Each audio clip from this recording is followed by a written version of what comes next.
government to show leadership in making a decision. Unfortunately, the sort of speculative announcement seems to have been a solo run by Stephen Donnelly about changing the age cohorts rollout yesterday. That was most unhelpful, and I think that really undermines the sense of leadership from government. And given how much suffering and how much sacrifice all of us, people all over Ireland, have endured over the past year to get where we are currently, where we are looking ahead to reopening, I think it's really unfortunate to see the Minister for Health doing these solo runs and clearly not being supported by his colleagues in government. I think so. To ask you about the Seanad, of course, under COVID restrictions. You've had one day at the start of the week and one day later in the week. A proposal now hasn't come from the Women's Caucus, isn't that right? That the Seanad would sit on 2 consecutive days. I think that's going to the All-Male Business Committee, if I'm not mistaken. Talk to me about why that matters. Well, clearly sitting arrangements do matter. Having a family-friendly environment within our Houses of Parliament really does matter. And it's clearly more difficult, particularly for those who are travelling long distances and who have small children, to participate fully in either house if the sitting days are at different ends of the week. Having said that, we've been fulfilling a very full Seanad agenda on Mondays and Fridays. I should say I'm very much hoping that our Labour candidates in the by-election, Angela Feeney and Ciarán Ahern, will be joining us in the Seanad after the polls close this week, and we're delighted. I'm sure you're all backing all of your individual candidates, and that's grand on all of that front. But just about the way whoever gets elected, the way they will be working.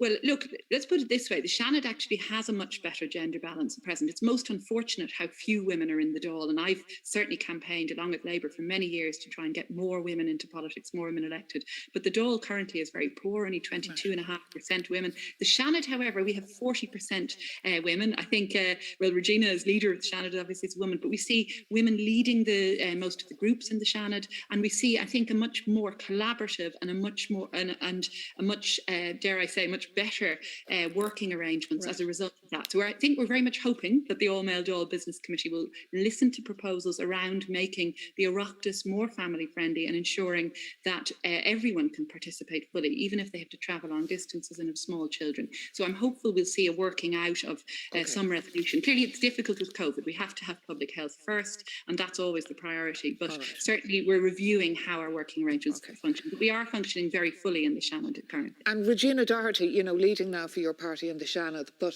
it's a party that once wanted to scrap it. Now that you're in there and working it, your sense of the place and its value.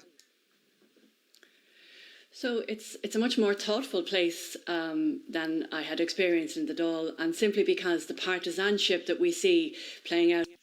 Well, there is a serious concern about what this does mean, as you say. And I mean, obviously, the first people who are so clearly affected are the 1,300 staff of KBC, who, in a dreadful thing, only found out after the news was made public on Friday morning. So terrible shock to them. But clearly, this is also bad news potentially for consumers. What we're seeing now is, like the old 2.5 party system we used to have, that we're going to effectively have a 2.5 bank system with 2.5 retail banks, and between them projected to hold 90% of Irish mortgages, and we've already got the second highest mortgage rates for consumers in the Eurozone. So clearly this is very disturbing news, and that's why we need a forum on the future of banking urgently. And Deputy Jed Nash, my colleague in the Dáil, has been calling for this as an urgent thing, because it is 10 years since then Minister Michael Noonan set out what he put forward as a strategic vision for banking in Ireland. And it was premised on the need for competition to ensure that banks like Ulster Bank or NatWest and KBC would be in